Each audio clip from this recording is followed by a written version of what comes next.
1 billion plus organic views generated.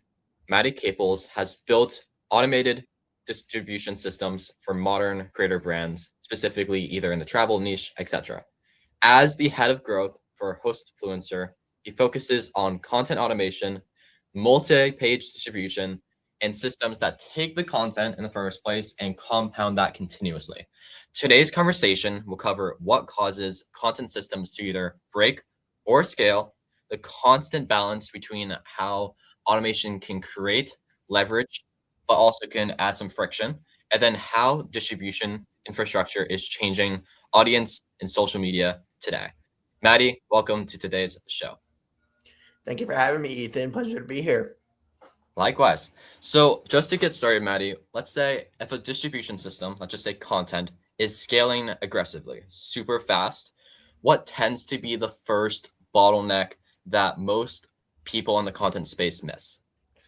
I think the distribution factor, like obviously there's a good piece of content, but the way it has to be distributed is the number one, bottleneck in my opinion.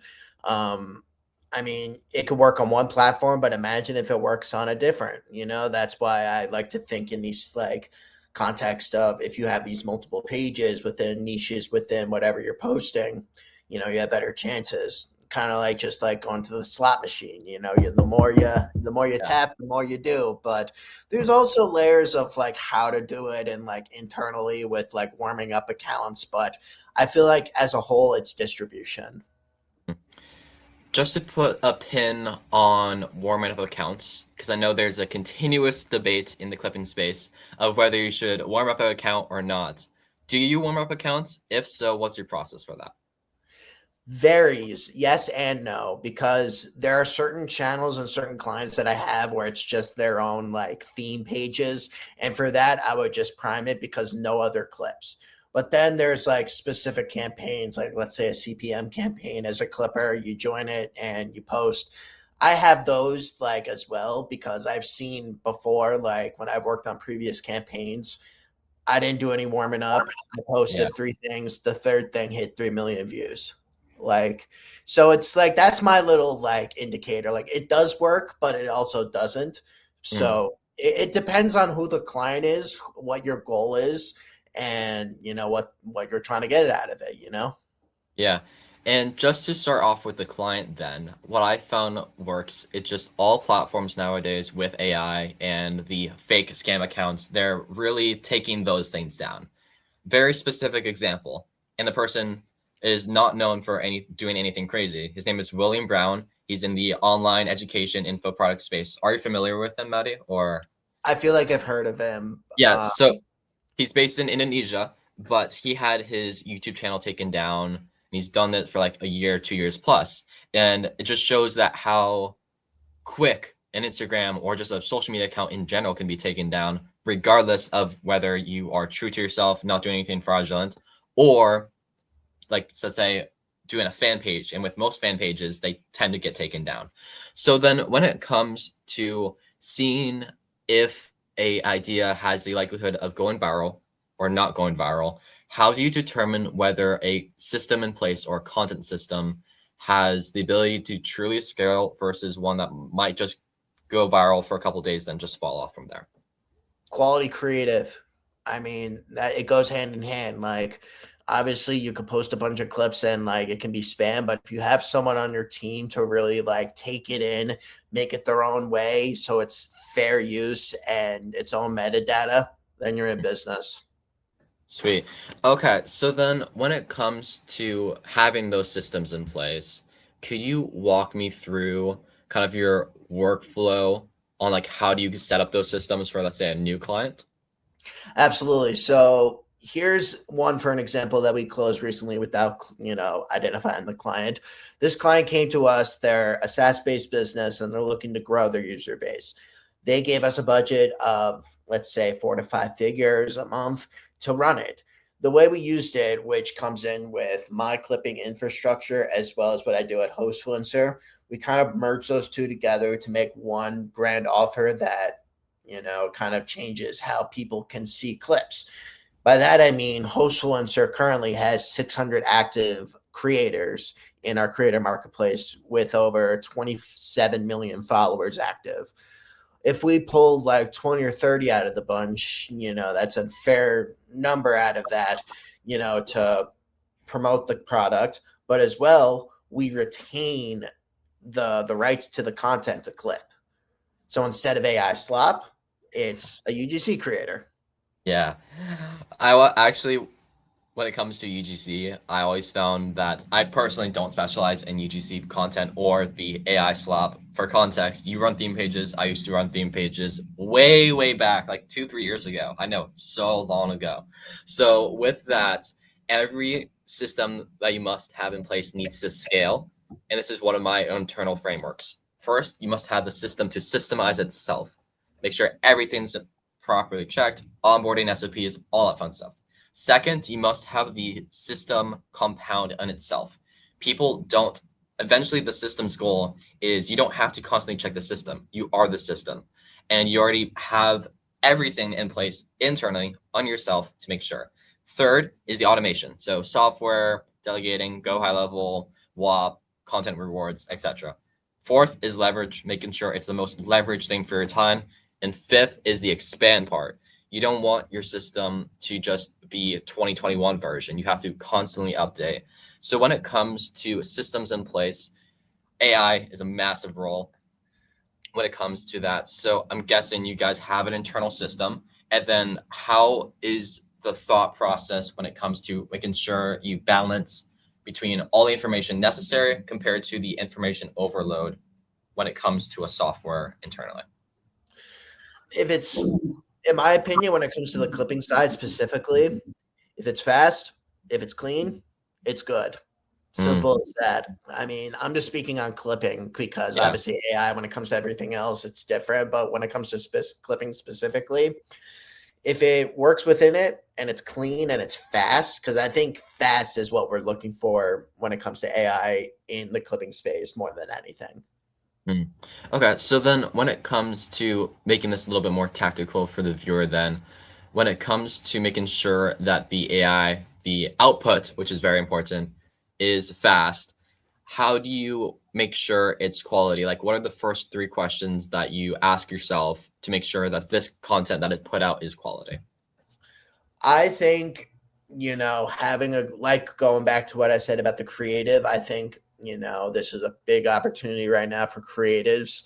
You know, I think there's going to be a huge way of how content is going to be different when you have a good creative behind you as well as a clipping team and that merged together. That's just going to build you the next big distribution platform. So that's a good news in my opinion for people that have cameras or like have been in the production space. I think just what it comes down to is just like merging those two, instead of like dividing them, if that makes sense.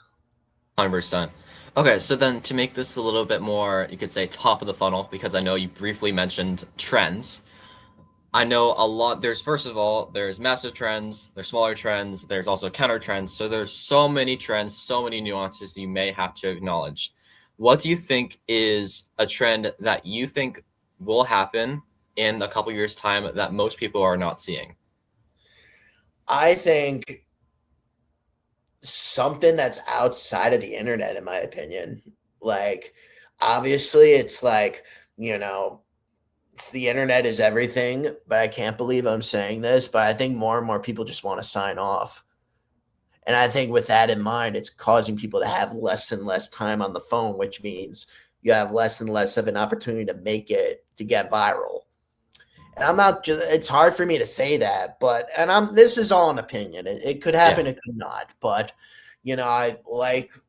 I think IRL is only going to get bigger, and how you market that for social media, that's how it's going to go. Yeah, live streaming is a very important thing as well when it comes to just content. So for making decisions, I know you briefly touched about that. Let's briefly speak about the onboarding process for a client for a little bit. So I know you covered some of your frameworks, like the questions you may ask. It just depends on what client is needed. So who is kind of host fluencer not deciding to attract? I know you're kind of focusing on the travel space. But let's say people are in the travel space. What are some qualifying questions that you may ask, making sure that this person is a right fit to work with? Um, I think if the brand aligns with working with real deal creators, I Mm, mean, we really value our creators in our marketplace, and it's only getting bigger. And if we have quality creators, then we're in business. That's that's where it's at, because brands are now wanting more and more creators, and we have access to over 600 as this is being recorded, with over 27 million followers across the board, driving in hundreds of millions of views. So it's just a matter of like what brands are willing to take on that, as well as the clipping funnel that generates an extra set of yeah, views. yeah, the clipping is definitely the amplifier for sure. It just goes back to what you said when it comes to the in real life content will definitely crush, and I'm on like 100% agree with you on that. Like that's why if you're in the either the just online marketing space or the info product space, the raw reality of making 500K a month at the age of 21, credit to Sander Sage, about 1.5 to 2 years ago, got hundreds of thousands of views, and I truly believe that in real life content works. This is more of a personal question. My For You YouTube page, so first of all, trying to cultivate it to find the outliers naturally. What does your YouTube page look like for you on your end? Oh, okay. I have one right now. I've been meaning to build it. I've have a few like clipping videos on there. It's called Worldwide Maddie. Gotcha. So when it comes to your personal like YouTube experience, what do you purposely look for videos and try to cultivate that feed specifically to say to train the algorithm to say I'm looking for viral videos with a low subscriber count, and then it just gives you multiple trends? Yeah, I think yeah, I think Okay, that's a good way to put it. gotcha. Okay, sweet. So then when it I know we talked about a lot, like back and forth, because with content, there's so many things with it. When it comes to just building the automated content systems, what tends to be the first bottleneck when automation helps, but it stops creating leverage and starts reducing the quality of the content? I think the bottleneck I have is just a matter of when they're posted, how they're posted, what's on the post.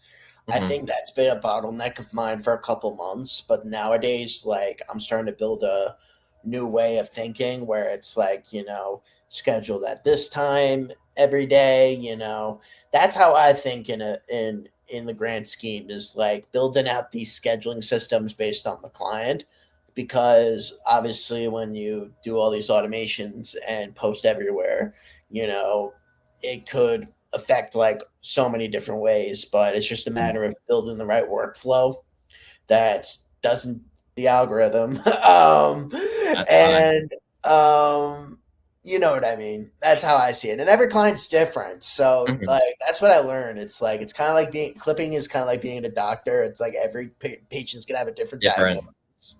Yeah, you have to. I used to be in sales and used to be a cold caller, which was amazing. And you always have to find the problem, not the symptom of the problem when it comes to these things. Yeah. So, for content, and you mentioned you're making sure that everything's trying to be locked in, like that's a constraint that you're trying to solve. Let's say if you were given 24 hours, or let's say work day, to solve that constraint, what would be the exact things you'd be working on to solve that?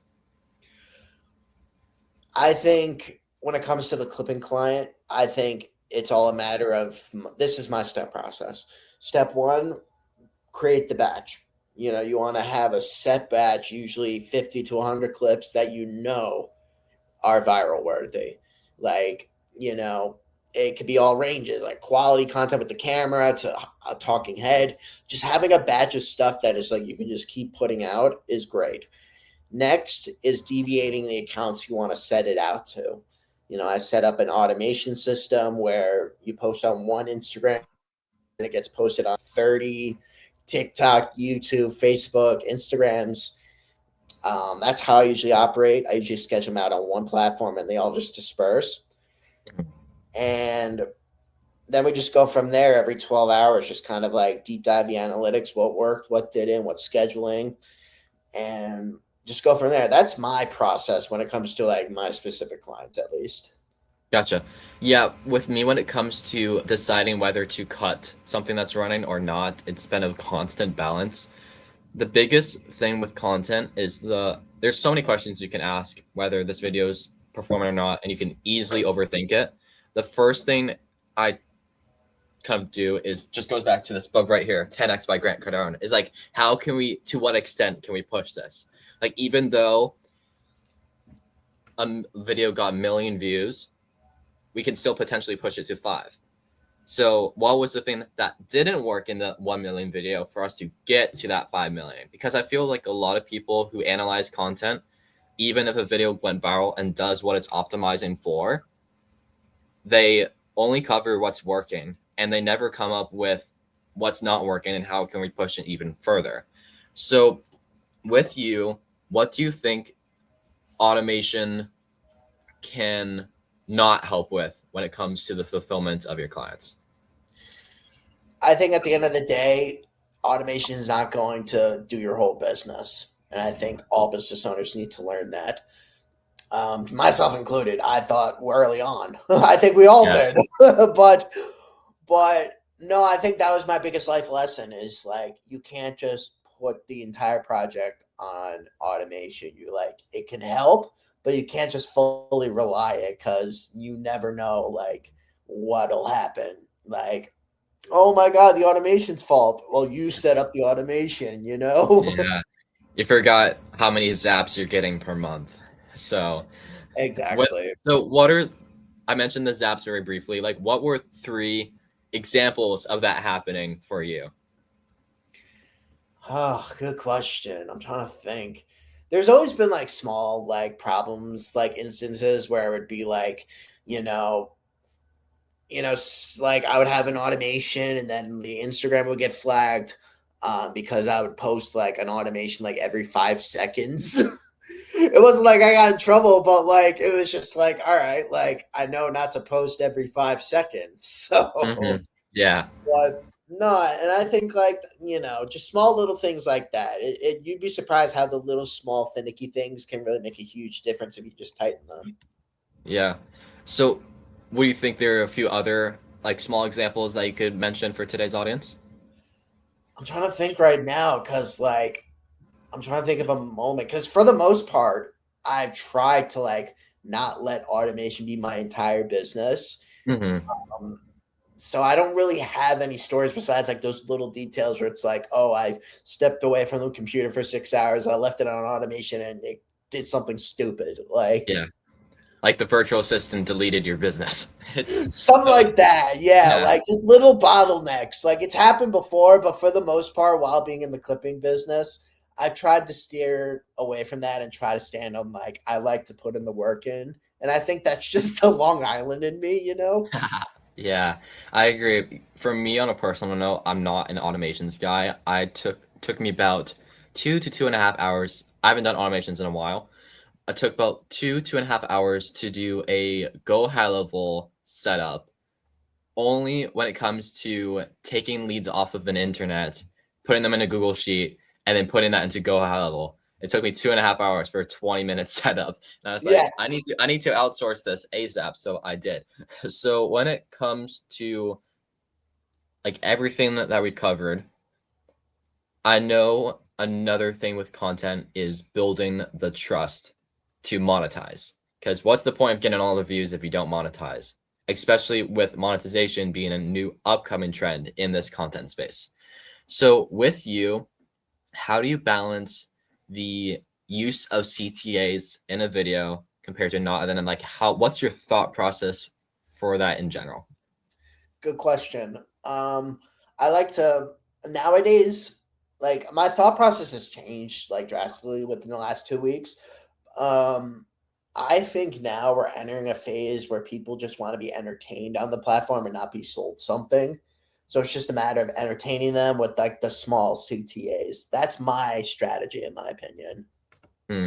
Okay, so then with those small CTAs, then where do you place them? On the raw content itself and the captions below? How do you place them specifically? Let's say if it's for a brand product placement, um, I think like let's say if there's 9 clips going out a week, 3 of them like promote the product while the others like are just, entertaining around it. Just like that's how it would be, like just building that world where it's like, there's a product, but there's also like this universe you're also like being a part of. Hmm. Gotcha. So then for the CTA's side, I know you mentioned like it just depends with the content because of course it depends, and I kind of love the answers that people give me if it just or the answers I give clients is like it just depends when it comes to these things. So when it comes at scale, so let's say I'm gonna give you like a mock client, and then there are like kind of 3 choices for you to choose from, which tends to break first. His name is Mike. Mike runs, let's say, a travel business. He goes all around the world vlogging. He has about 1 million subscribers on YouTube, 500,000 on Instagram, and that's it. No other platform presence. He gets about a couple million, like probably couple 100,000 views per video. So with him, if you were to do a clipping service and he's optimizing for views, but also leveraging into like a travel itinerary, low ticket funnel, etc., what becomes more important at scale? How fast distribution goes, the making sure we target the right people, the precision part, or making sure that the consistency of what he wants to pushes out is there, and then how does that priority shift over time? I think since the guy already has like an established following, there's no need to go fast because even just like one post, like he's converting. Hmm. So, in my opinion, it would be the second 2 options. Because he's already established a page, he's already established a presence. It's not like he needs to start from scratch again. Yeah. So I think building a more quality ecosystem for him is more up his alley because he would have the budget for that, and it's going towards a more long term thing. So what would you say to Mike then when it comes to you describing that quality ecosystem? I think for him specifically, obviously depending on what the actual Yeah. travel offer is, I think for him specifically, having the sole proprietary of these travel niche pages and building them and putting out the content under that and just having that be his like TV show just so we can differentiate, because now it's like, I feel like everybody should have a platform for one niche of thing. Hmm. Let's say for example, me, like if I like golf, Maddie golf's page. If I like chicken, Maddie likes chicken. Like I don't Yeah. mind making 100 pages, but if they're all making millions of views, you just built the next CBS of entertainment. Hmm. 100%. Okay, so for me, another framework when it comes to what you kind of laid out is I know Signal is like an AI slop word that everyone says on their LinkedIn posts. But when it comes to Signal and the systems in place, you must have the speed, you must have the infrastructure, you must have the guidance, you must have the narrative, and then the automation and leverage. One of the biggest things with podcasts is making sure that these things are very interactive, very tactical for the viewer. So I think Maddie would now be a great time for you to pull up what you want to share to the audience about Hostfluencer specifically. So feel free to share your screen or whatever needs to be done. Absolutely. Let me pull up Hostfluencer. This is Hostfluencer, which is I'm the head of growth for. It's the fee for hospitality collabs where we connect our creators to free Airbnbs and brands. So when you sign up, hopefully they let me in. Yeah, they let me in. Sweet. Um, so And this is for go ahead. our creator ecosystem. These are all the content creators we have access to. These are the stays that anybody can stay at that's a member can stay at for free in exchange for content. So you have places in Texas. We have a spot in Italy. We have a lot of Texas ones. Mexico, California, Florida. So any members that subscribe to us get access to these places for free in exchange for they make content on the trip. Hmm. Brand deals, tons right here, whether it's affiliate or paid subscriptions. Yeah. Um, Creators have access to sign up and make content for them. So it's basically a creator marketplace ecosystem where creators can sign up and they get access to all these brands. And at high ticket, brands come to us and, you know, hire for both clipping and all our creators. Okay, great. So then to go a little bit more deeper into what you just presented with Host Fluencer, it from what the like user interface looks like, it looks very similar to like WAP's content rewards, and I'm guessing you made that to be very purposeful, like the team in general, to have this user interface to be very structured, very simple, etc. So for Host Fluencer, what tends to be the biggest marketing channel for you to get those influencers on the platform? Direct outreach, like how is that structured? The best for right now, let me stop sharing this. The best for right now, in my opinion, we have creator getaway. We have all these different channels. I think we have over like 100 offshore clipping accounts that are in the travel and creator like travel niche. We have destination creators on Instagram. We have creator getaway. And right now we're building out our content batch to just distribute across all channels. Like the layer I told you about with the 10 things, three are sales and the rest are entertaining. And that's kind of the ecosystem of how we drive subscribers to the platform. Mhm. Um, Subscriptions like 10 to 30 a month. I, Um, I want to buy it. there we go. That's yeah, and you got a sale right there. It sounds sweet. It's because with I saw that you noticed you had Southwest Airlines on it. I Yeah. know I'm in the space right now of getting my For You page is all the Spirit Airlines. And with that, I want to speak upon a trend that I think no one really talks about. First of all, Spirit Airlines, for people who don't know, who are based out of the US, is a low budget commercial airline flyer. They recently filed for bankruptcy because a lot of other countries, their airlines are run by the governments. For the United States, private.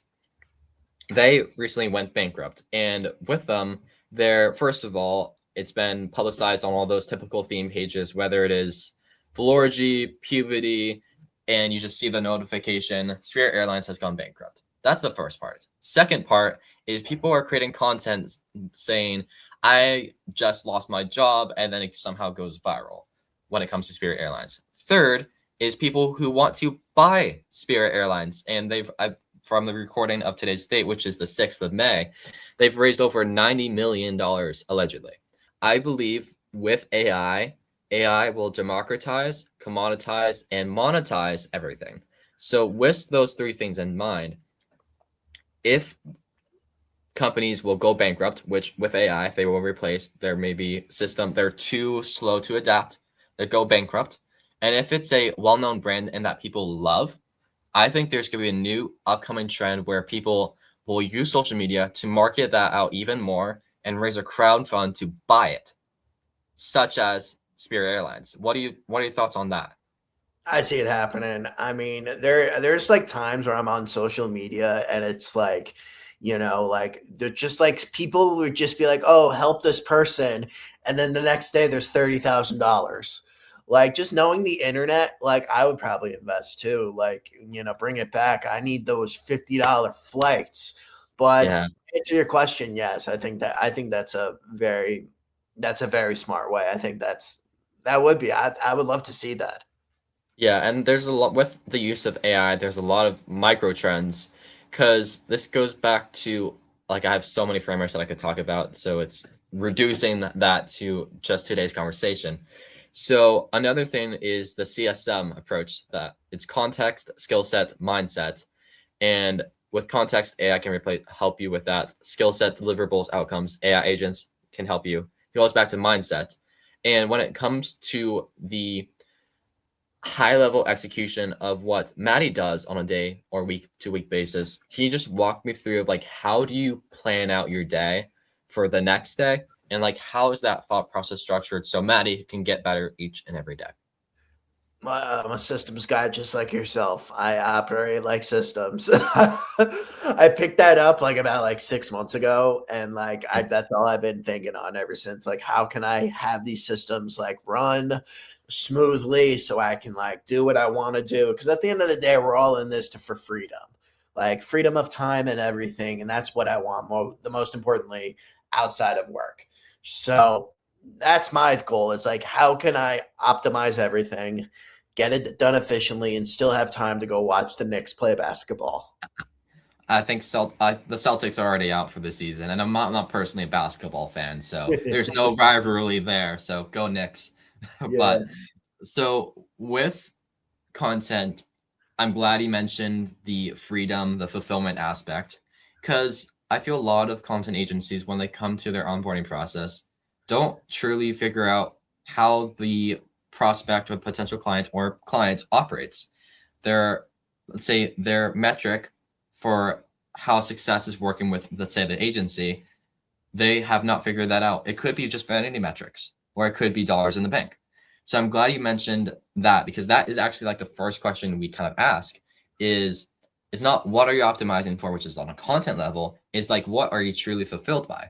And I'm glad you brought that point up. So I know there's fulfillment and the actual kind of business related, like what are you optimizing for in the first place, monetize, get views, or a mix of both. With trends and all these questions that you're asking, what has been a recent question that you've asked yourself that has unlocked new frames of thinking in you personally? that's a great question. Honestly, it's like I think my go-to question now is like, how can I make the most use every single day of having the time of my life? Like, I know that's such a broad question, but it's just like It's to put true. it, to put it in my perspective. Before I got into the clipping space and marketing, I was a veteran in the videography field for about 10 years. Did the whole 9 yards, concerts, music videos, music industry, nightlife, blah, blah, blah, all that. And I reached a point about at the 10-year mark where I was like, all right, like, I'm ready for something new. I'm ready for just like something different because I was getting to a point where it's like I didn't want to be in the nightclubs at 3 a.m. anymore, making $100. Yeah. Anyways, I got to a point where I was like, the money wasn't adding up, especially as I'm getting older. And if I want to, like, have more adult money, I had to go where the money was going. And I kind of found my way into clipping. And I knew to myself, if I really just stuck with this and I saw it through, that it would become a really fulfilling opportunity in my life. And sure as hell, I said that a year ago when I quit my corporate job, and I mean, we got to here now, and I'm very fulfilled and thankful. Yeah, for me, it's the biggest question that I'm asking myself on a personal end is there's always going to be constraint between the what you know and then what you're executing on and what your outcomes are. So that's like the personal question I'm constantly wrestling with. So then if we're speaking about decisions and speaking about behavior, what's a decision you made around systems, automation, distribution, infrastructure that most business operators would disagree with, but you know is correct? I know Hmm. I'm throwing you fire questions, so Yeah. Damn. Um, I'm trying to think right now, and I think, in my opinion, I think the layer that's missing is that as a clipper, you don't have to be on your phone 24 hours a day to be a good clipper. I mean, I try to keep my screen time like very, very low. Um, I'm a big believer in that's a really tough question because it's like I don't really have any hot takes at this moment because the field is so new and it's ever evolving. So if we like circle back in like a year, then I'll probably have one. yeah. Well, we're close in person, and I'm planning to be traveling once I graduate high school. So, in-person podcasts coming soon for the audience who is listening. Awesome. So, to kind of not necessarily wrap up today's conversation, but to cover a lot of things. So, just to recap, we talked about automation, reporting, softwares, you personally, host fluencer on a corporate level. And I know we've covered some tactical plans, a little bit overview. So we've covered a lot of things with today's conversation. With, if you're familiar, I'm guessing if you're familiar with Musa, he's super, let's see, blunt about how he thinks not just clipping, not just AI is going to be. It's going to be, if you're not in AI or distribution, you're cooked. So with that being said, I want to make this one of the last questions very tactical. So very similar scenario to what I gave you earlier. If someone already has the traction, already has the growth, already has decent content, what would be the first, not necessarily system, but the non-obvious system, whether it's a very small system you're installed to unlock the next level of growth? I think is taking ownership in your content. And that by that I mean, like I said, with having all these channels for Host Windsor, every creator needs to be doing that. Every creator needs to have a channel for every little detail and just have it ready because listen, let's say for an example, Mr. Beast. Let's say Mr. Beast came to me and was like, Maddie, I need your help with this. I would tell him, he already does this. So but like, let's just think he doesn't. But let's say it's like Beast chocolate. I can't even say because Mr. Beast already does it. See, Yeah, but he uh, has. Yeah, and I also heard, just to jump in real quick, because I was listening to a deal book summit that Mr. Beast did with, I believe, Andrew Ross Sorkin and his CEO of Mr. Beast Enterprises. And I'm guessing you're familiar with the growth operating concept, and they're actually rolling out a company that will do that. So I'll see how that works because they will, of course, necessarily won't have the experience starting off the bat when it comes to that specific thing, but they already have that mile wide but an inch deep when it comes to this. So they can also attract top talent. So I think with AI, it'll also be goes to like a monopoly with these clipping agencies. Like a lot of, I believe there's like a couple hundred out there. So of course, there's still a massive gap when it comes to all the creators and then the clipping agencies. So I think that's one point you have to acknowledge. However, I bet there's going to be a few companies, whether like the massive ones already, not just ones who do 1 million a month, but like hundreds of millions a month, like Mr. Beast Enterprises, that will eventually take over. So, where do you think just content as a whole, content automation, clipping, creates the biggest unfair advantage over the next 2 to 3 years? And then, where do you think people or let's say underestimating a certain part? I think it's going to be in this clipping ecosystem. And I think it's going to be IRL at the same time. And with that, it's like, it's just going to create this Yeah. whirlpool. It's like, oh my God, IRL, let's say, for example, Bloom, sponsor me, by the way. But Sponsored video. I have to acknowledge that on YouTube. yeah. So let's say Bloom, for example, they hire me as clipping and they want to do like an IRL event, like FIFA World Cup, is going to be in MetLife. If I was Bloom, I would throw a DJ set with disco lines or something and then take all the clips and put them in this clipping ecosystem with all the channels and just keep rinsing and repeating. And, I say that because obviously, like, I have a little soft spot for nightlife. I worked in it for 10 years. But no, I just think IRL people more and more, like, obviously, like, there's going to be time and a place for everyone to scroll. But I think we're reaching that point where it's like, hey, guys, I'm going to go scroll for an hour. Like, we all kind of established that now. Like, we have this little time block. It's a matter of getting during that time block as well as getting them outside of the phone. Because if you get someone's attention outside of the phone as well as online, And you got it. you got it. That's all I have Yeah. to say with that. Yeah, I'm super stoked when it comes to the clipping, but also like one of my personal goals to want become one of the best social media marketers out there, specifically online the conversion, which of course where the sale happens, CTA, placement, how you structure that, indirect, direct marketing, etc. So one last question, Maddie, for you. Is there anything that we have not covered that you'd like to talk about? No, this has been a phenomenal interview. I don't think I've ever done one. So thank you for being the first one. I'm honored. I'm glad I brought you to 0 to 1 the podcast. This has been the Content Operator Podcast with Maddie Caples. Appreciate you.